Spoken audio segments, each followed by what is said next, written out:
신약에 들어가면 그 사복음서라는 한 코스가 있어요. 그러나 잘 정리했으니 무난하게 진행될 겁니다.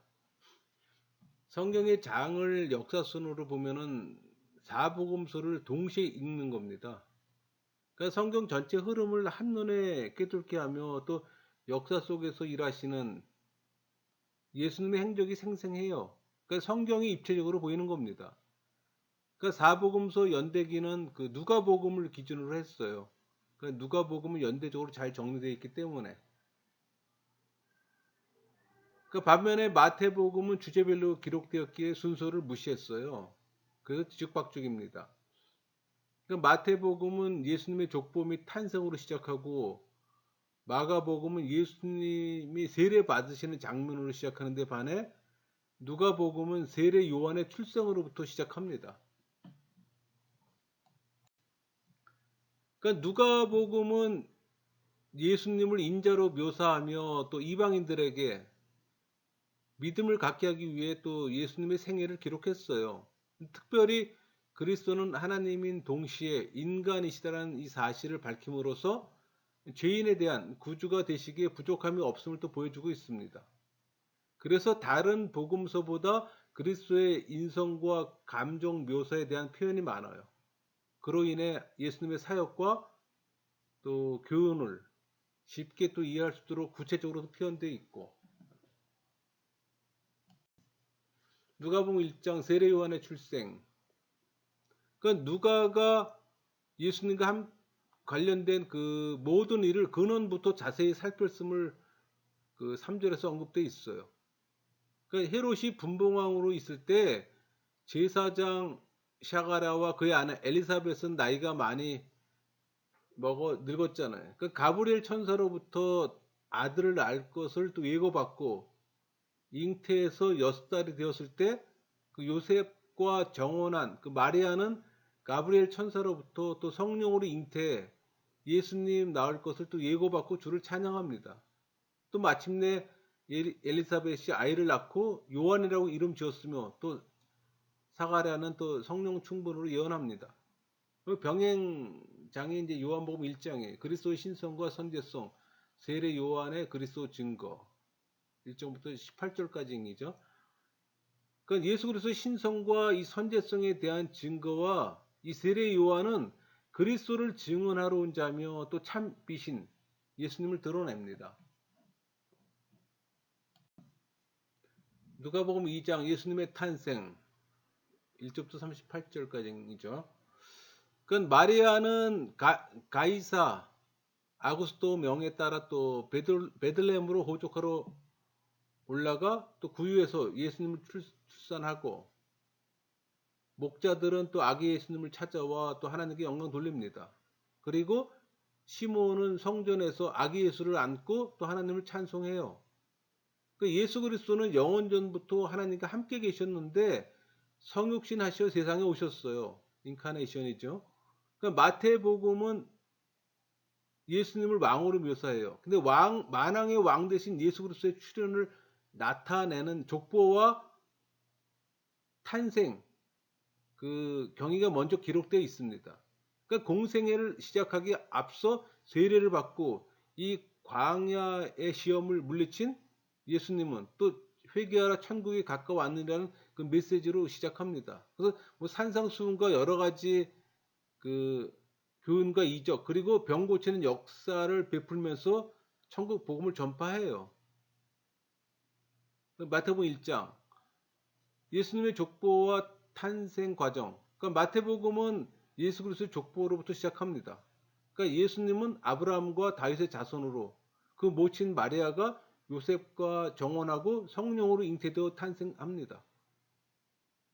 마태복음 2장 동방 박사들의 경배와 애굽으로의 도피. 그러니까 예수님 탄생 소식에 불안을 느낀 헤롯은 동방 박사들을 베들레헴으로 보내어 또 아기 예수를 죽이려고 했으나 박사들은 아기 예수께 세 가지 예물을 경배한 후 고국으로 돌아갑니다. 그리고 요셉은 천사의 지시에 따라 애굽으로 피신하고 헤롯은 베들레헴과 그 지경 안에 있는 2살 이내의 산의 아이들은 다 죽이는 거죠. 누가복음 2장 예수님 유년 시절 39절부터 52절까지입니다. 그러니까 예수님이 12살이 되던 그 6월절에 예루살렘 성전에 올라갔잖아요. 또 선생들과 앉아서 듣기도 하시며 묻기도 하시고 또 듣는 자가 다 그 지혜와 대답을 놀랍게 여겼습니다. 그러니까 예수님은 지혜와 키가 자라가며 또 하나님과 사람에게 더 사랑스러워가고 누가복음 3장 세례 요한의 사역 예수님의 족보 그러니까 본디오 빌라도가 유대 총독으로 있을 때 세례 요한에게 하나님 말씀이 임해 또 메시아 준비자로서 사역을 시작합니다. 그는 요단강에서 강한 메시지로 또 회개를 외치고 세례를 베풀었어요. 그러나 갈릴리 분봉왕 헤롯은 세례 요한이 그의 잘못을 지적하자 또 세례 요한을 감옥에 가두고 또 세례 요한에게 세례를 받은 또 예수님은 사역을 시작합니다. 이어 또 예수님의 족보를 소개해요. 여기서 족보는 예수님의 실제 조상을 보여주는 족보입니다. 왜냐하면은 예수님의 잉태는 성령으로 된 것이기 때문에 반면에 마태의 족보는 예수님의 법적인 조상들을 보여주는 것으로서 남자인 요셉을 통한 족보예요. 요한복음 1장 세례 요한의 사역과 예수님 세례식 19절에서 34절까지이죠. 그러니까 세례 요한의 요단강 세례 사역과 예수님께서 세례식을 베풀어요. 마태복음 3장 세례 요한의 선포와 세례 받으신 예수님. 그러니까 세례 요한이 모든 자들에게 그러니까 천국이 가까이 왔음을 전파하고 또 세례를 줘요. 또 주의 길을 예비하였으며 또 예수님도 세례를 받고. 그러니까 마가복음은 예수님을 하나님의 종으로 묘사하고 있습니다. 그러니까 4복음서 중에서 가장 짧고 간결하게 기록된 복음서로 다른 복음서와 같이 또 예수님의 생애, 교훈, 그리고 이적에 대해 기록하고 있어요. 그건 다른 복음서와 중복된 부분이 대부분입니다. 마가복음 1장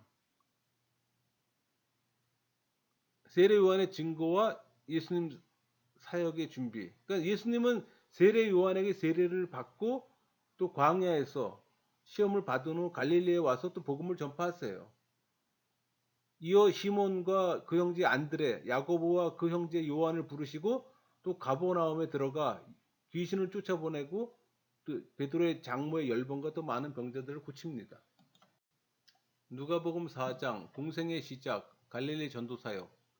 그러니까 광야 시험을 말씀으로 물리치신 그 예수님은 나사렛에서 회당에 들어가 이사야 글을 또 읽고 무리에게 그 말씀이 오늘날 너희 귀에 응했다고 또 증거하자 무리들은 또 예수님을 죽이려고 합니다. 그러니까 예수님은 고향 나사렛에서 배척당하시고 또 그곳을 빠져나와 가버나움으로 가서 베드로의 장모 열병을 고치시고 또 그의 많은 귀신들을 몰아내요. 그러니까 갈릴리 여러 회당에서 전도하신 겁니다. 마태복음 4장 시험 받으신 예수님 공생의 시작. 그러니까 예수님께서 성령에 이끌려 세 가지 시험을 받으셨으나 말씀으로 다 물리치잖아요. 이때부터 이제 말씀을 전파하시며 공생애를 시작하세요. 그러니까는 갈릴리 해변에서 시몬 베드로와 안드레 또 세베대의 아들 야고보와 요한의 제자를 삼으시고 또 천국 복음을 전파하세요. 또 각종 병자들을 고치시고. 그러니까 요한 복음은 예수님을 하나님의 아들로 묘사하고 있어요. 공간 복음에는 그 예수님의 성장 과정과 그 행적 또 사실들을 중심으로 기록하고 있는 반면 요한 복음은 예수님 가르침을 긴 강론 형식으로 서술해요. 그러니까 공간 복음을 다 읽고 쓴 책이므로 공간 복음과 그 내용이 많이 달라요. 요한복음 1장 제자 선택. 그러니까 그의 길을 세례 요한이 예비하였고 또 예수님은 공생애를 시작하면서 먼저 제자들을 선택합니다. 누가복음 5장 제자들을 부르심. 게네사렛 그 호숫가 배에 앉아 또 무리들을 가르치고 또 베드로에게 많은 고기를 잡도록 하고 또 그 건의와 이적 앞에 자신의 죄인임을 고백해 하시고 또 예수님을 쫓도록 하세요. 그리고 나병 환자, 중풍병자를 고치고 또 예수님에게 세리마태를 부르시고 그의 집에서 식사하실 때 바리새인과 그 서기관들이 비방하자 내가 의인을 부르러 온 것이 아니요 죄인을 불러 회개하러 왔노라 말씀하시잖아요. 병행장이 이제 요한복음 2장서부터 5장까지입니다. 2장 첫 번째 표적 성전 청결.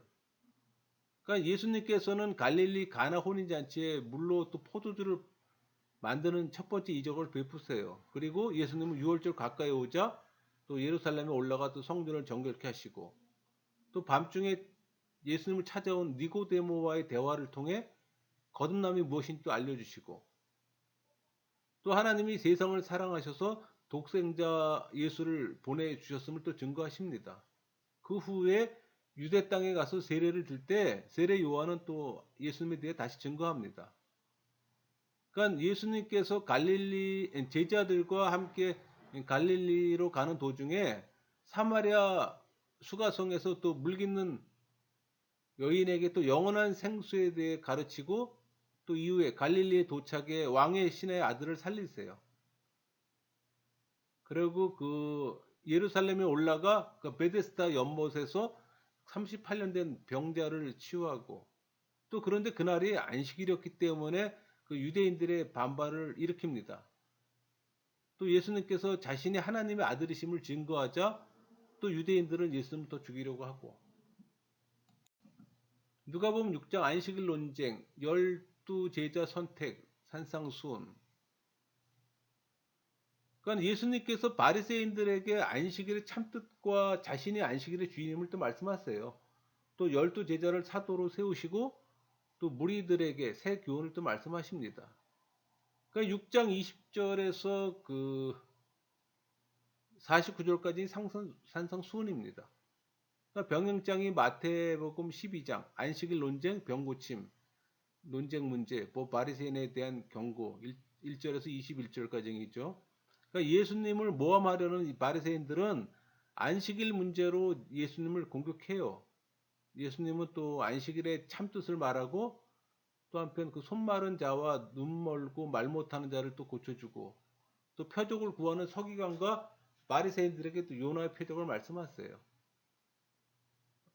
또 마찬가지로 병행장이 마가복음 2장 3장인데 중풍병자 치유 마태를 부르심. 그러니까 예수님께서 가버나움에서 중풍병자를 고치시고 또 세간에 앉아 있던 레이 마태를 부르세요. 그리고 안식일에 대한 바리새인들의 반문에 자신이 또 안식일의 주인임을 또 말씀하십니다. 마가복음 3장 안식일 논쟁 12제자를 부르심. 그 안식일에 회당에 손 마른 사람이 있었어요. 근데 예수님은 그 자신을 소송하려고 엿보는 자들에게 안식일에 선을 행하는 것과 악을 행하는 것, 생명을 뭐 죽이는 것과 구하는 것과 죽이는 것 어느 것이 옳으냐 이렇게 그들에게 묻습니다. 뭘 당연히 답변 못 하겠죠. 또 예수님은 손 마른 자를 고치시고 소문을 듣고 몰려온 많은 병자들을 또 고치시고 또 12제자 세우시고 몰려드는 또 무리로 인해 식살 겨루도 없이 또 일하셨습니다.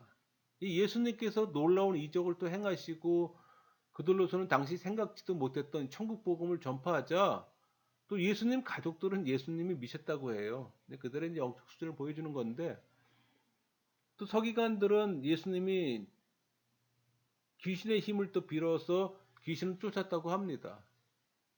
이에 예수님은 또 성령을 회방하는 자는 영원히 용서받지 못할 것이라고 또 말씀하시고 또 하나님의 뜻대로 행하는 자가 자신의 형제요, 자매요, 모친이라고 말씀하십니다. 마찬가지로 그 병행구장이 그 마태복음 5장부터 7장입니다. 마태복음 5장은 산상수훈이잖아. 그 5장부터 7장까지 산상수훈, 산상설교라고 여기도 합니다. 그러니까 예수님 설교를 통해 기독교인의 그 실제 삶을 통해 또 지켜야 할 행동, 또 규범을 또 말씀해 주세요. 그 5장에서는 예수님은 팔복에 대해 가르치시고 또 빛과 소금의 생활을 하라고 말씀하시고 또 자신은 율법을 폐하러 온 것이 아니요 완성하러 온 것임을 또 말합니다. 그러면서 살인, 간음, 이혼, 맹세 그러니까 율법 가르침에 있어 사랑으로 그것을 온전히 이루라고 말씀하세요. 6장 산상수훈 5, 6, 7이 전부 다 산상수훈이죠. 그러니까 6장은 산상수훈은 구제, 뭐 주기도문, 금식, 제물에 관한 교훈인데 그 구제와 기도 생활, 금식에 대해 그리고 제물에 대해 구체적으로 교훈하십니다. 그러니까 너희는 먼저 그의 나라, 하나님 나라와 그의 의를 구하라고 가르치세요. 7장 마찬가지로 산상수훈으로 비판과 영생에 대한 가르침이에요. 그러니까 남을 비판하지 말 것과 거룩한 것을 잘 보존해 지킬 것과 또 하나님의 관계에 대한 실천적인 어떤 교훈을 말합니다. 결론적으로 이 말씀을 듣고 행하는 자는 집을 반석 위에 지은 지혜로운 사람 같다고 말씀하십니다. 누가복음 7장 백부장의 종을 고침, 과부의 아들을 살림, 향유를 부은 여인.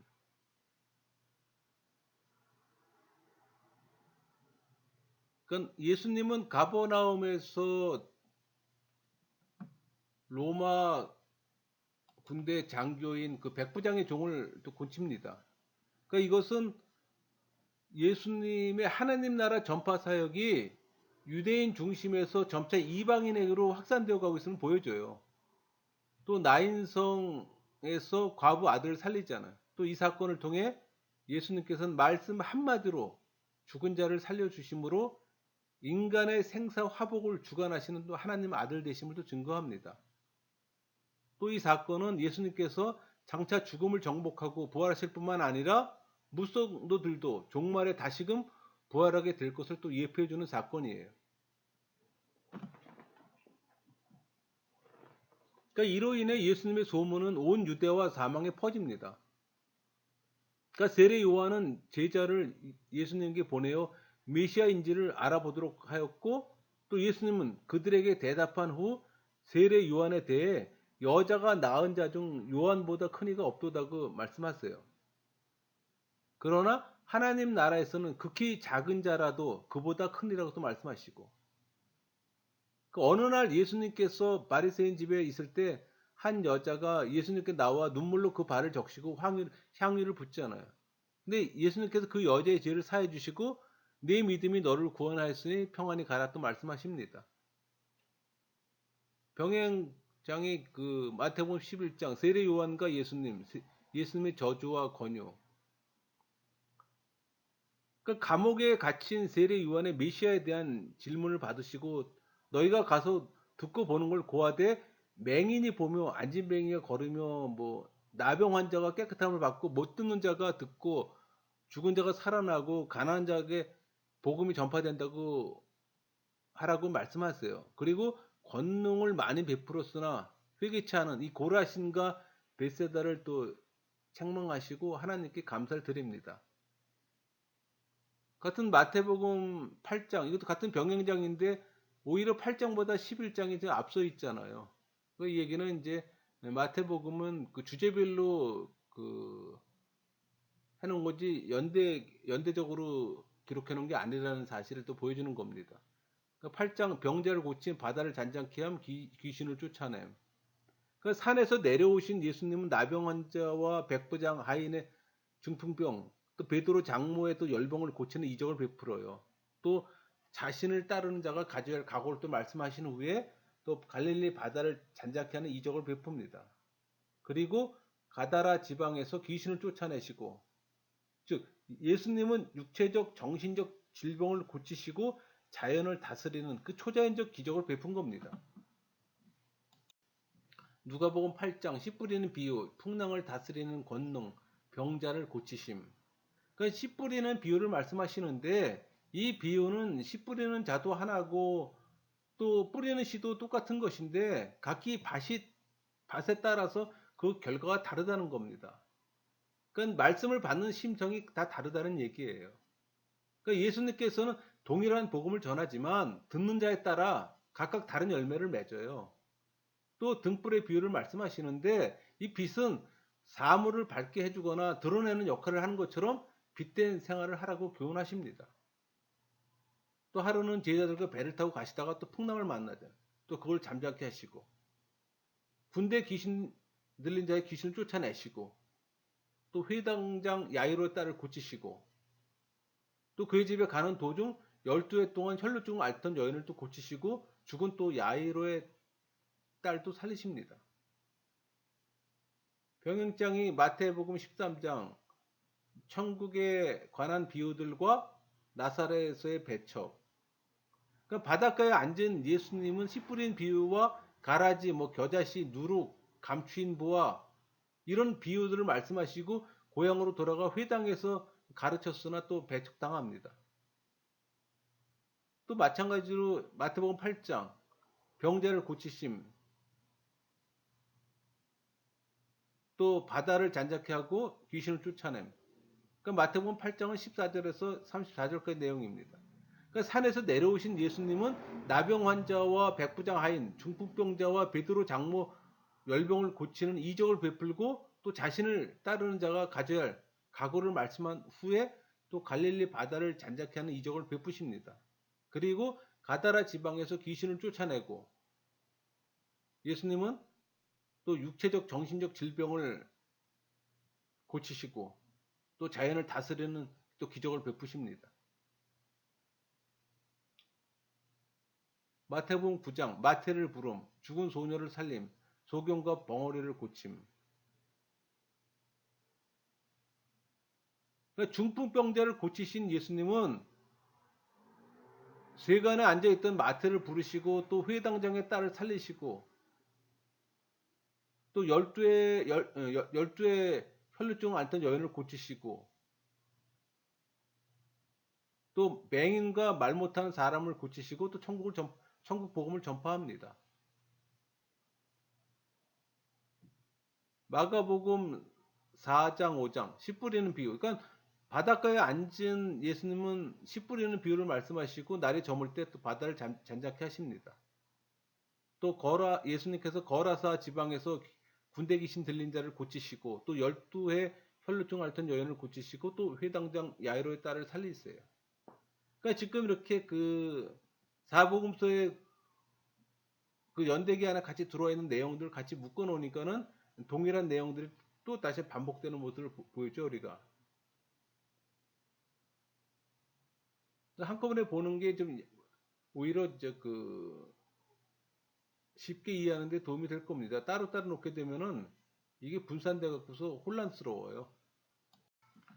누가복음 9장 12제자 파송 오병이어 기적 1절부터 17절까지인데 12제자 파송하시고 떡 5개와 물고기 2마리에 또 5천 명을 먹이시잖아요. 그러니까 누가복음에 없는 기사들이 여기 또 많이 배치됩니다. 마태, 마가, 요가복음, 요한복음에서. 그러니까 마태복음 10장은 12제자 파송 교육. 그러니까 12제자들을 부르시고 그들에게 능력을 주어 또 파송 교육을 시킵니다. 마태복음 14장.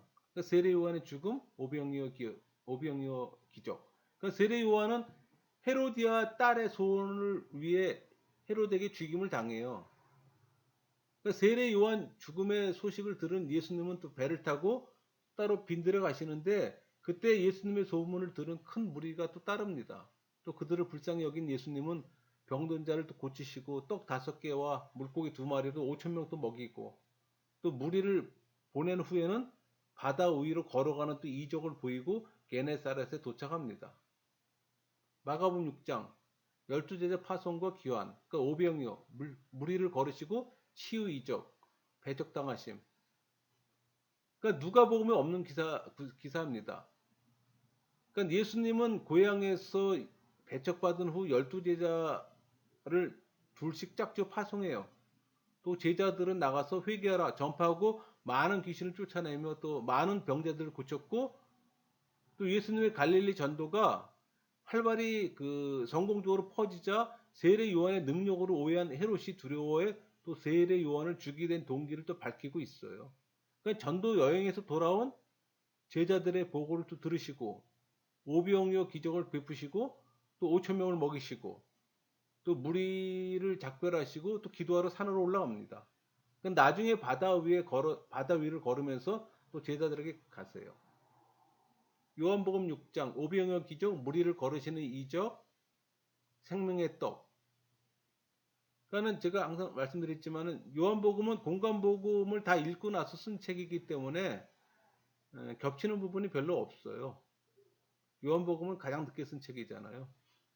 그러니까 예수님께서 갈릴리 바다 건너편 오병이어 기적을 베풀고 또 5천 명을 먹이시고 군중들이 예수님을 억지로 잡아 임금 삼으려는 걸 아시고 다시 산으로 올라갑니다. 혼자서. 그리고 떠나요. 그러니까 저물어 제자들이 배를 타고 이 바다를 건너 이 가버나움으로 가는데 예수님께서 또 바다 위로 걸어 또 제자들과 합류합니다. 이튿날 또 배를 타고 가버나움까지 예수님을 찾아온 무리들에게 썩은 양식을 위해 일하지 말고 영생하도록 있는 양식을 위해 하라고 말씀하십니다. 치니까 생명의 떡이 되시는 자신에 대해서 증거하세요. 마태복음 15장 정길 논쟁과 치유 이적, 칠병이어 이적. 그러니까 누가복음에 없는 기사예요. 그러니까 그때 예루살렘에서 올라온 이 바리새인과 서기관들의 그 유전에 대한 그 반문에 대해서 마음에서 나오는 악한 것들이 사람을 더럽히는 것이라고 말씀하시고 또 그곳을 떠나 두로와 시돈으로 가서 귀신 들린 가나안 여인의 딸을 고칩니다. 또 갈릴리 호숫가에서는 다리 저는 사람과 장애인과 맹인과 말 못하는 자를 고치시고 그리고 떡 7개와 생선 2마리로 4천 명을 또 먹이세요. 마가복음 7장 바리새인의 외식. 그러니까 누가복음에 없는 기사입니다. 그러니까 바리새인들의 외식에 대해 이사야 선지자의 말로 공박한 예수님은 두로와 시돈 지역으로 가서 또 귀신을 쫓아내고 기먹고 말 더듬는 자를 또 고칩니다. 누가복음 9장 베드로의 신앙 고백 18절에서 27절 말씀이죠. 그러니까 기도하실 때 함께 있던 제자들에게 너희는 나를 누구라 하느냐 이렇게 물으세요. 근데 베드로가 하나님의 그리스도신이다 또 신앙 고백합니다. 또 예수님께서는 고난받고 죽임을 당하고 3일에 살아날 걸 예고하세요. 그 후 8일쯤 되어 산에 올라가 변화하신 후 내려오셔서 귀신 들린 아이를 고칩니다. 또 병행장이 마태복음 16장이잖아. 그러니까 베드로의 신앙 고백, 예수의 순환 예고. 그러니까 예수님께서 제자들에게 바리새인과 사두개인의 교훈을 또 삼가도록 말씀하시고 가이사라 빌립보 지방에서 제자들에게 너희는 나를 누구냐 하느냐 이렇게 물으셨을 때 베드로가 주는 그리스도시요 살아계신 하나님의 아들이시니다 라고 신앙 고백합니다. 그러니까 이때로부터 예수님께서는 자신이 고난을 받고 죽음을 당한 후 3일 만에 살아날 걸 또 가르치세요. 마가복음 8장 칠병 기적과 맹인 치유, 베드로의 신앙 고백. 그러니까 누가복음에 없는 기사입니다. 떡 7개와 물고기 2마리로 4천 명을 먹이시고 바리새인들의 누룩을 경계할 것을 또 제자들에게 말씀하시고 벳사다에서도 맹인을 고치세요. 또 가이사라 빌립보 여러 마을로 나가실 때 또 길에서 제자들에게 너희는 나를 누구나 하고 물으셨을 때 베드로가 주는 그리스도신이다 또 대답합니다. 누가복음 9장 변형되신 예수님 순환 두 번째 순환 예고 치유 사역과 겸손 신앙의 가르침 28절에서 62절까지 말씀이 있죠. 그 산에서 예수님 변형 사건과 귀신 들려 간질하는 아이를 치유하시고 또 두 번째 순환 예고하시고 또 겸손에 대한 교훈, 뭐 관용적인 신앙에 대한 가르침, 또 사마리아인의 예수님 배척을 꾸짖고 예수님 따른 자의 조건을 또 말해줍니다. 병행장 마태복음 17장 변화산 사건 두 번째 순환 예고. 그러니까 첫 번째 순환 예고가 있고 나서 6일 후에 예수님은 또 베드로, 야고보, 요한을 데리고 또 높은 산에 오르셔서 영광스러운 모습으로 변형되셨고 또 산에서 내려와 제자들이 못 고친 간질병에 걸린 소년을 고칩니다. 그리고 다시 순환 당할 걸 예고하세요. 그러니까 가버나움에 이르러 예수님은 성전 수리와 유지를 위해 유대인이 자발적으로 이 바치던 성전세를 내야 하느냐의 질문에 오엽게 하기 위해 또 기적을 베풀어 세금을 내게 합니다. 마가복음 9장, 그러니까 예수님의 변형 사건, 귀신 들린 아이 치유. 그러니까 예수님께서는 변화산에서 변화심으로 예수님의 승리와 장차 다가올 천국의 영광을 행동으로 예언하세요. 또 이는 예수님께서 가장 치욕스러운 십자가를 지실 것이지만 그것은 예수님과 모든 성도의 최종적 또 승리를 위한 것이잖아요. 그러니까 예수님이 순환을 당해도 제자들이 흔들리지 않는 어떤 확신과 용기와 또 희망을 갖도록 해주기 위함입니다. 그러니까 예수님과 세 제자들이 변화산상에 있는 동안 남은 9 제자들은 귀신 들린 아이를 고치지 못했어요. 또 그거로 말미암아 또 서기관들로부터 호된 비난과 또 조롱을 받고, 이에 예수님은 제자들의 그 믿음 없음을 또 안타까워하시잖아요. 그래서 말씀하시는 게 할 수 있거든. 이 무슨 말이냐? 믿는 자에게 능히하지 못할 일이 없느냐? 이렇게 말씀하시고 또 그를 고치세요. 후에 제자들이 또 묻잖아요. 우리는 어찌해서 능히 그 귀신을 쫓아내지 못합니까? 이렇게 물었을 때 예수님께서 말씀하시는 게 기도 외에 다른 곳으로는 이런 종류가 나갈 수 없는 일이라 말씀하시잖아요. 그리고 그곳을 떠나 갈릴리로 가는 지나실 때 자신이 죽어 그 3일 만에 살아날 걸 또 예고하세요. 또 가버나움에 이르러 겸손에 대해 교훈하시고 또 다른 사람을 실족하지 말고 범죄치 말라고 또 가르치십니다. 또 병행구절로 18장 마태복음 18장 겸손 다툼 용서에 대한 교훈. 그러니까 천국에서 누가 크냐라는 이 제자들의 다툼에 또 예수님은 어린아이 예를 들어서 겸손을 가르치고 또 형제를 실족시키지 말 것과 또 형제가 범죄했을 때 무한히 용서해 줄 것을 만 달란트 빚진 자 비유로 설명합니다. 또 요한복음 7장 형제들의 배척 성령 주심을 약속. 그러니까 누가 복음에는 없는 기사입니다. 그러니까 초막절이 가까이 오자 그 예수님의 형제들이 예수님께 숨어서 일하지 말고 유대에 가서 자신을 세상에 드러내라고 말합니다. 그 이유는 형제들이 예수님을 믿지 않기 때문이에요. 이에 대해 예수님 내 때가 차지 않았다고, 이 명절에 아직 올라가지 않노라고 말씀하시잖아요. 그 명절의 중간이 되어 또 예수님은 조용히 예루살렘 성전에 올라가 또 가르치세요. 그러니까 예수님께서 이 명절 끝날 곧 큰 날에 무리들에게 나를 믿는 자는 그 배에서 생수가 흘러난다는 말씀하시잖아요. 이는 그를 믿는 자의 어떤 받을 성령을 말씀하시는 겁니다. 또 이 말씀을 듣고 무리들 가운데 논쟁이 있었는데 그들 중에는 대제사장들과 바리새인들과 예수님 잡기 위해 보낸 하숙들이 있었어요. 그러나 그들은 예수님의 가르침에 놀라 그대로 돌아가서 그 사람이 말하는 것처럼 그 말한 사람은 이때까지 없었다고 또 말하잖아요. 그러니까 바리새인들이 너희들이 미혹되었다고 얘기하고, 요한복음 8장 가늠한 여인을 용서 예수님의 자기 증거. 그러니까 누가복음에 없는 기사입니다. 그러니까 감람산으로 갔다가 성전에서 돌아온 그 예수님께 이 서기관들과 바리새인들이 간음하다가 현장에서 잡힌 여인을 데려와서 시험하려 합니다. 근데 그를 용서해주면 율법을 어긴 자가 되고, 만일 그를 돌로 치라 하면 또 잔인한 자로 그 몰아세우려는 그들에게 예수님 지혜롭게 말씀하세요. 너희 중에 죄 없는 자가 먼저 돌로 치라고. 그러나 그들은 다 양심의 가책을 받고 다 돌아가고 예수님과 또 여인만 남습니다. 또 예수님께서 용서하시고 다시는 죄를 범하지 말라고 말씀하세요. 근데 이 사건은 모든 사람이 죄인이라는 사실과 아무도 남을 정죄할 자격이 없다는 사실을 또 깨우쳐 줍니다.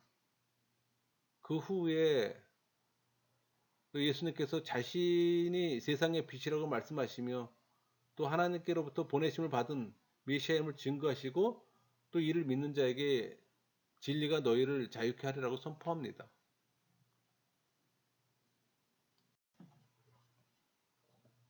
그 요한복음 9장 맹인 치유 이적과 영적 맹인에 대한 교훈.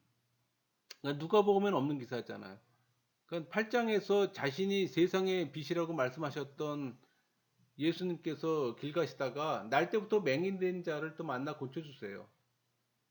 그러자 이 바리새인들이 그를 데려다가 자기들은 그 예수님이 죄인인 줄 안다고 말하자 맹인이었던 사람이 말하기를 요한복음 9장 30절에 이상하다 이 사람이 내 눈을 뜨게 하였을 때 당신들이 그가 어디서 왔는지 알지 못하는도다 이렇게 말하고 또 질문하자 사람이 하나님께로부터 오지 아니하였으면 아무 일도 할 수 없으니라 이렇게 답변해요.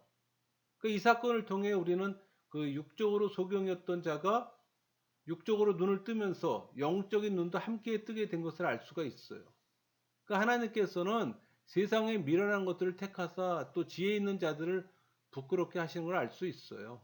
또 그리고 이 바리새인들은 육적으로는 소경이 아니나 영적 소경인 걸 또 알 수가 있고, 요한복음 10장 선한 목자이신 예수 그리스도, 이것도 누가복음에 없는 기사입니다. 그러니까 예수님께서 선한 목자의 비유를 통해 또 양들을 생명길로 인도하시고 또 풍성한 생명을 공급하기 위해 또 목숨을 버리실 것과 세상 끝날까지 또 당신의 양들을 보호하실 것도 선포하세요.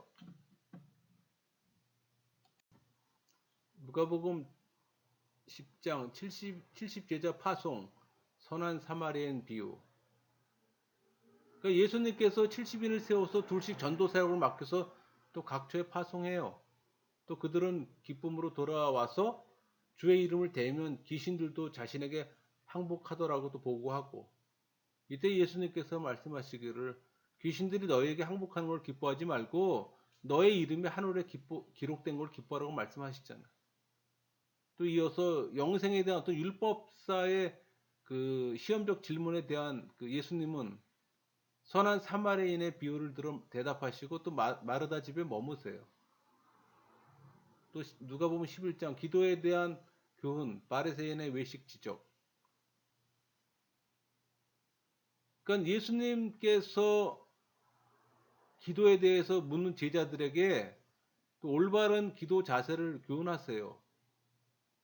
또 말 못하게 하는 귀신을 내쫓으시며 이미 하나님 나라가 임하셨다는 사실을 선포하시고, 또 유대인들이 하늘로서 오는 표적을 구한 데 대해서 또 예수님께서는 요나의 표적 밖에는 보일 표적이 없다고 말씀하세요. 또 이것은 자신이 죽으신 후에 사흘 만에 부활하실 것과 장차 세상을 심판하실 것에 대한 말씀하신 겁니다. 이어서 바리새인과 율법사들의 외식을 지적하면서 또 화를 선포하시고, 요한복음 10장 양떼 분별과 배척과 예수님을 따름 22절에서 42절까지 말씀이죠. 그러니까 예수님은 수전절 성전 그 안 솔로몬 행각에서 예수님의 양떼와 거짓 양떼의 분별을 말합니다. 그러니까 유대인들이 돌로 치려는 위험을 또 모면하고 요한이 처음 세례를 주었던 곳으로 가셨고 또 그곳에서 많은 사람들이 예수님을 믿게 됩니다. 여러분 수전절은 그 유대 마카비가 예루살렘 성전 탄환하고 청결케 하는, 그래서 다시 또 봉헌한 것을 기념하는 절기잖아요. 신구약 중간기 강의를 좀 들으면 도움이 될 것 같습니다. 누가복음 12장 제자들을 향한 예수님의 교훈들. 그러니까 여기서부터 이제 계속 누가복음 이제 다른 병행장이 없이 그냥 15장까지 계속 나갑니다. 그러니까 예수님은 바리새인들의 누룩, 곧 외식을 경계라고 말씀하세요. 또 어리석은 부자의 비유와 또 의식주에 대한 또 실물을 예로 들어서 또 교훈하시고 또 계속 충성에 대해서도 교훈합니다. 그러니까 무리들에게 시대의 징조를 분별하라고 말씀하세요.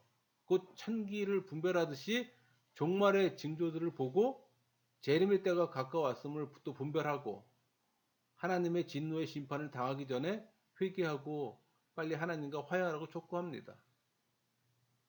또 회개에 대한 교훈과 하나님 나라의 교훈에서는 무화과 나무 비유를 예를 들어요. 그래서 회개를 재촉하는 교훈을 또 하시고 안식일에 치유 사역에 그 화를 내는 그 바리새인들의 외식을 책망하시고 하나님 나라에 대한 또 교훈을 말씀하십니다. 그러니까 예수님께서는 이 구원에 관한 질문을 받았을 때 여러 각도로 답변해 주셨어요. 그러니까 좁은 문으로 들어가라.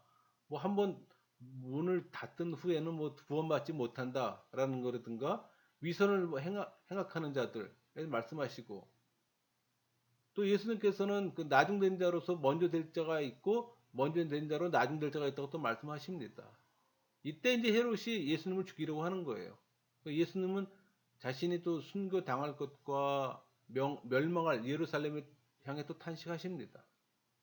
14장의 겸손에 대한 교훈과 제자에 대한 교훈은, 그건 안식일에 이 바리새인의 지도자 집에 초대받아 식사를 하게 됐잖아요. 근데 그곳에서 또 병든 자를 고치고 높은 자리를 택한 자들에게 끝자리를 택할 것을 비유로 교훈하십니다.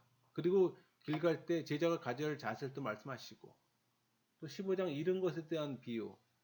그러니까 세리와 죄인들을 영접하고 음식을 같이 먹는 그것을 비방하는 이 바리새인들과 서기관들에게 예수님은 또 잃은 양과 그 잃은 그 드라크마 그 비유와 탕자의 비유로서 또 얘기를 합니다. 또 16장 누가복음 16장 청지기 비유, 부자와 나사로 비유. 그러니까 예수님께서 제자들에게 청지기 비유를 말씀하세요. 돈을 좋아하는 또 바리새인들은 비웃고, 그러나 예수님께서 그들을 책망하시고 부자와 그 나사로의 비유를 또 말씀하십니다.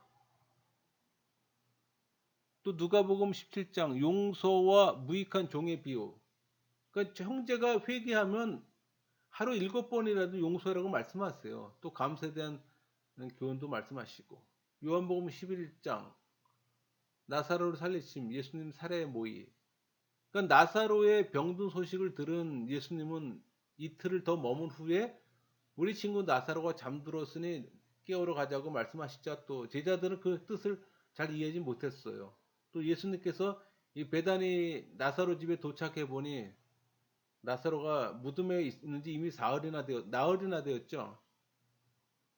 예수님께서 나는 부활이요 생명이니 또 나를 믿는 자는 죽어도 살겠고 무릇 살아서 나를 믿는 자는 영원히 죽지 아니하리라고 또 말씀하세요. 그러니까 죽은 지 나흘이나 된 또 나사로를 살리시고 이에 또 많은 사람들이 예수를 믿습니다. 그러나 대제사장들과 바리새인들은 두려워해 또 예수님을 죽이려고 모의하기 시작합니다. 그러자 또 예수님은 무리 가운데 드러나게 다니지 않고 에브라임 동네에 가서 또 제자들과 함께 거주합니다. 누가복음 17장 열나병 환자 치유, 하나님 나라, 재림에 대한 교훈 11절에서 31절까지 말씀이죠. 그러니까 열나병 환자 치유와 하나님 나라가 임하는 때에 대한 이 바리새인들 물음에 또 노아의 때와 룻의 때를 들어서 설명하세요. 변경장이 그 마태복음 19장이잖아요. 생활 규범과 영생에 대한 교훈.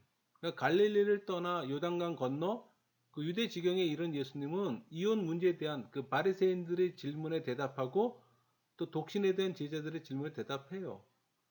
그리고 영생에 대한 부자 청년의 그 질문에 계명을 지키고 소유를 팔아 가난한 자들에게 주라고 말씀하세요. 그러나 또 청년은 재물이 많음으로 근심하며 돌아가고. 그러니까 예수님께서 제자들에게 부자가 천국에 들어가기가 낙타가 바늘구멍에 들어가기보다 어렵다고 말씀하시자 제자들이 그럼 누가 구원을 얻을 수 있냐고 물어요. 그때 예수님께서 사람으로서는 할 수 없대, 하나님으로서는 다 할 수 있다고 말씀하시고, 또 마가복음 10장 결혼, 어린아이와 천국, 부자 청년, 교훈, 뭐 맹인 치유이죠. 그러니까 결혼과 이혼에 관한 교훈과 또 어린아이와 천국에 관한 교훈, 또 영생을 위한 부자 청년의 질문, 또 하나님 나라에 들어가기 어려운 부자, 또 부자들의 상급, 또 세 번째 순환을 예고하시고 또 주님의 좌우에 앉기를 요청한 야고보와 요한, 또 맹인 바디메오를 치유해 주십니다. 또 마태복음 20장 포도원 품꾼 비유, 세 번째 순환 예고.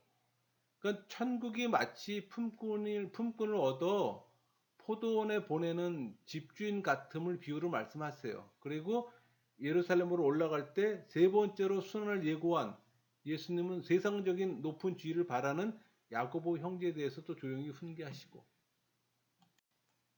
누가복음 18장 기도와 영생에 대한 교훈.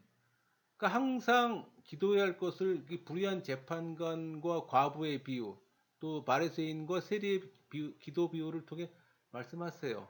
또 다른 사람들을 멸시하는 자에 대해서 또 비유로 말씀하시고, 그건 어린아이가 가까이 오는 것을 금하지 말 것을 말씀하신 예수님은 영생을 얻고자 하는 관원에게 재물을 가난한 자에게 나누어 주고 자신을 쫓으라고 하나 부자인 거로 근심하고 떠나갔잖아요. 그러니까 제자들과 함께 예루살렘으로 가는 도중 예수님 자신의 순환을 예고하고 또 여리고 근처에 이르러 또 한 소경의 눈을 뜨게 합니다. 19장 삭개오 구원 예루살렘 입성. 그러니까 삭개오는 예수님을 보고자 일념으로 인간적인 난간을 굴하지 않고 수치를 무릅쓰면서 뽕나무에 올라갑니다. 그 결과 그는 예수님만 보았을 뿐 아니라 구원의 은총까지 얻는 은혜를 받아요. 그러니까 여기서 우리는 하나님을 전심으로 찾는 자는 그분을 만날 수 있다는 사실을 깨닫게 됩니다. 여러분 종교인이세요? 신앙인 되기를 구하세요. 또 예수님은 문화의 비유를 말씀하세요. 예수님께서는 나귀 새끼 타시고 또 예루살렘에 입성하셔서 또 성전을 깨끗하게 하세요. 마가복음 11장 응답받는 기도 훈련과 예루살렘 입성 및 예수 권위 논쟁. 그러니까 예루살렘 가까이 와서 나귀 새끼를 예비하시고 또 예루살렘에 입성하셔서 열매 없는 무화과 나무를 저주하시고 또 성전 정화하시고 또 응답받는 기도 조건을 말씀하시며 용서의 필요성과 예수님의 권세에 대해 논쟁합니다. 마태복음 21장 예루살렘 입성과 비유를 통한 유대 지도자들 책망. 그러니까 예수님은 군중들의 어떤 환영 속에 나귀 새끼를 타고 예루살렘에 입성해 성전에서 매매하는 자들을 내어 쫓으시고 또 성전을 정결케 하세요. 또 이튿날 열매 없는 무화과 나무를 저주하시고 또 예수님께서 성전에 들어가 가르치실 때 대제사장들과 장로들이 또 자신들의 권한을 예수님께 빼앗긴 것을 간주하고 또 예수님 권세에 도전하잖아요. 또 이에 예수님은 두 아들의 비유와 악한 농부의 비유로 또 유대 그 종교 지도자들을 잘못을 또 지적을 합니다. 그러니까 요한복음 12장 향유를 부은 마리아 예루살렘 입성. 그러니까 베다니에서 예수님의 발에 마리아가 향유를 붓고 또 머리털 그 발을 씻기자 유다가 또 한마디 하잖아요. 이 향유를 어찌 300데나리온에 되는 이 향유를 팔아서 가난한 사람 주지 않았냐고. 이제 예수님은 가룟 유다 말에 공박하지 않았어요. 다가온 자신의 죽음에 대해 제자들보다 민감하게 반응을 보인 마리아의 헌신을 칭찬하신 겁니다. 또 이튿날 예수님 나귀 새끼 타고 또 무리의 열렬한 환영 속에 예루살렘 입성하고 또 자신의 영광을 얻을 때가 왔다고 말씀하세요. 그 후 예수님은 또 자신의 온 목적이 세상을 심판하람이 아니라 세상을 구원하람이라고 또 말씀하시며 또 유대인들의 믿음을 촉구합니다. 마태복음 22장 종교 지도자들과의 변론. 그러니까 예수님께서 혼인잔치 비유를 통해 초청에 거부한 자들에 대한 심판에 대해 말씀하세요. 또 이에 유대 종교 지도자들이 또 예수님을 올무에 걸리게 하기 위해서 또 세 가지 질문 던지잖아요. 뭐 정치적 질문, 신학적 질문, 뭐 종교적 질문. 근데 첫째 질문은 납세에 관한 질문이에요. 그러니까 예수님은 가이사의 것은 가이사에게, 하나님의 것은 하나님께 바치라고 말씀하셨잖아요. 두 번째는 사두개인 부활에 관한 질문입니다. 세 번째는 율법 중 가장 큰 계명이 무엇인가 하는 질문이었어요. 그때마다 예수님은 지혜롭게 답변하고 또 다윗의 자손 문제를 오히려 반격을 해 공격을 봉쇄했어요. 마가복음 12장 포도원 비유 가장 큰 계명. 그러니까 유대 종교 지도자들의 공격에 대해서 예수님이 포도원 비유를 말씀하자 또 그들은 예수님의 말씀을 책잡으려고 사람을 보내 가이사에게 바치는 것이 옳으냐 옳지 않냐며 세금 문제를 공박합니다. 그때 예수님은 가이사의 것은 가이사에게 하나님의 것은 하나님께 바치라는 또 지혜로운 답변으로 말씀하세요. 이어서 부활을 부인하는 그 사두개인들의 애매한 질문에 하나님은 산자의 하나님이라고 답변하고 또 계명 중에 첫째 계명이 무엇이냐고 묻는 서기관 질문에 또 하나님과 이웃을 사랑하는 것이라고 답변합니다. 그리고 과부가 드린 두 렙돈 헌금을 통해 올바른 또 헌금관을 또 교훈하시고 누가복음 20장 권위와 악한 농부의 비유, 세금, 부활에 대한 논쟁. 그러니까 하루는 예수님께서 성전에서 유대 지도자들로부터 권위에 대한 도전과 시험을 받으세요. 그러니까 예수님의 말씀과 행동이 무슨 근거와 권위에 의한 것이며 또 로마 황제 숭배를 위한 세금을 바쳐야 하는 것인지, 과연 인간은 죽은 후 부활하는가에 대한 이 질문에 예수님께서는 악한 농부의 비유와 지혜와 또 진리의 말씀으로 대답합니다. 누가복음 21장 과부의 헌금 종말적 예언. 그러니까 예수님께서 가난한 과부가 헌금하는 걸 보시고 제자들에게 참된 헌금의 정신에 관해 교훈하세요. 또 이를 통해 간접적으로 바리새인과 서기관들의 외식을 또 주의하도록 경고하고, 또 예수님께서는 심판의 날과 예루살렘이 함락되리라는 것, 또 재림을 예언하시며 또 성도들이 악에게 지지 않으려면 깨어 기도하라고 가르칩니다. 병행적으로 마가복음 13장 14장, 그러니까 종말에 대한 예언과 교훈. 그러니까 예수님은 감람산에서 언제인지는 모르지만 반드시 오게 되어 있는 그 마지막 때에 관한 징조와 그때를 대처하는 성도들의 태도를 또 가르쳐 주시며 깨어 있으라고 말씀하십니다. 또 6월절 이틀 전 그 베다니 나병 환자 시몬의 집에서 식사할 때 마리아는 또 예수님 머리에 향유를 붓고, 또 이때부터 가룟 유다는 예수님 팔길을 찾고, 그러니까 예수님은 6월절 저녁에 최후의 만찬, 성만찬이죠. 성만찬을 베푼 후 겟세마네 동산에 올라가 또 간절히 기도합니다. 그리고 잡혀서 대제사장에게 신문 받았으며 또 베드로는 예수님을 또 세 번 부인하고 닭이 울 때 예수님의 말씀을 또 기억하고 울어요. 같은 병행적으로 마태복음 23장부터 26장까지 계속 이제 연결되는데, 그러니까 바리새인들의 7가지 제약들, 그러니까 서기관들과 바리새인들을 경계하라고 말씀하신 예수님은 이어 그들의 7가지 죄를 책망해요. 그리고 예루살렘 패망할 것을 생각하며 탄식하시고, 그러면서 이제 막바로 종말에 대한 예언을 합니다. 이 종말 징조에 대해 예고하시고 깨어 있어 항상 준비하는 자가 되어야 한다고 말씀하세요. 또 종말의 징조는 거짓 선자들의 출현과 그들의 미혹, 또 전쟁과 기근, 성도들에 대한 핍박.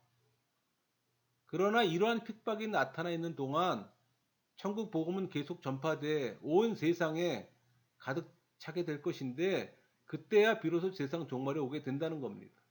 그러니까 예수님의 재림은 불신자들에겐 영원한 심판과 멸절을 가져오지만 성도들에겐 영원한 기쁨과 구원을 가져오는 겁니다.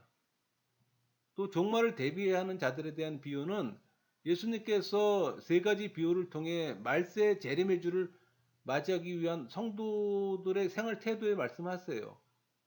그러니까 첫 번째는 열처녀 비유로 그 예기치 않을 때 예수님께서 재림하실 것이니 항상 깨어 있으라고 또 준비하라고. 또 두 번째는 달란트 비유로 우리들이 받은 갖가지 그 재능들을 최대한 활용해 또 성실히 봉사함으로 하나님의 기쁘신 뜻을 이루어 드려야 한다는 겁니다.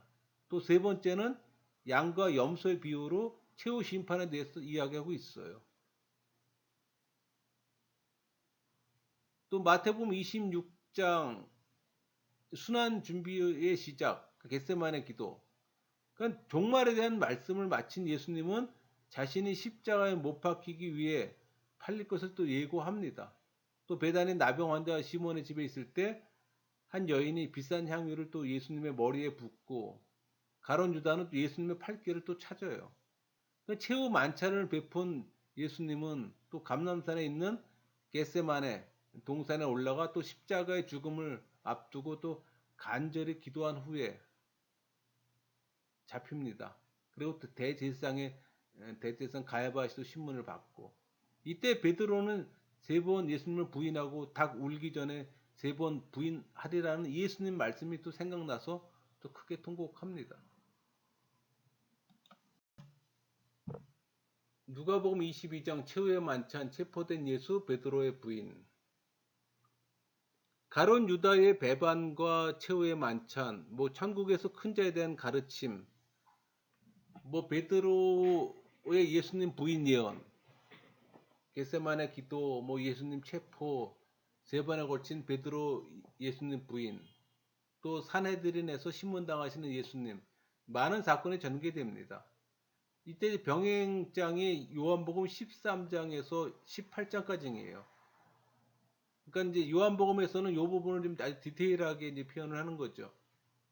13장 제자들의 발을 씻김, 유다의 배신 예고. 그러니까 예수님께서 제자들의 발을 씻겨 주시고 또 유다의 배신을 예고하세요. 그러니까 유다가 나간 후에 예수님께서 제자들에게 새 계명을 너에게 주노니 서로 사랑하라. 내가 너희를 사랑한 것 같이 너희도 서로 사랑하라. 너희가 서로 사랑하면 이로써 모든 사람이 너희가 내 제자인 줄 알리라 이렇게 말씀하세요. 그리고 베드로가 닭 울기 전에 또 세 번 부인할 걸 말씀하시고 또 제자들을 위로하심, 가룟 유다의 배신, 그리스도께서 떠나심, 뭐 베드로 부인 등에 관한 예고는 제자들의 마음을 불안하게 만듭니다. 그래서 예수님께서는 불안해하는 제자들에게 또 다른 보혜사께서 오셔서 그들을 위로하시고 또 가르쳐 주실 걸 말씀하세요. 그리고 예수님의 이름으로 무엇이든지 구하면 또 시행하리라고 말씀하시면서 나의 계명을 지키는 자라야 나를 사랑하는 자니 나를 또 사랑하는 자는 내 아버지께 사랑받을 것이라고 또 나도 그를 사랑할 것이라고 또 그에게 나타날 것이라고 말씀하세요. 15장 참 포도나무이신 예수. 그러니까 농부와 포도나무와 가지의 비유를 통해 하나님, 예수님 또 백성들 간의 관계를 말씀하시고 더 나아가 세상과의 관계를 또 교훈하세요. 그러니까 육신적인 어떤 헤어짐으로 말미암아 슬퍼하고 고민하는 제자들에게 연합의 원리를 가르쳐 주심으로 또 그들과 영원토록 헤어지지 않음을 또 확신시켜 줍니다. 16장 성령의 사역, 죽음과 부활에 대한 예언. 그러니까 예수님께서 제자들이 앞으로 당할 이 고난과 보혜사 성령께서 오셔서 하실 일, 그리고 자신의 죽음과 부활에 대해 언급합니다. 또 그것을 미리 말씀하시는 이유는 제자들을 위로해 평안을 누리게 하기 위함이에요. 그러니까 그렇게 말씀하셨잖아요. 세상에서는 너희가 환난을 당하나 담대하라고.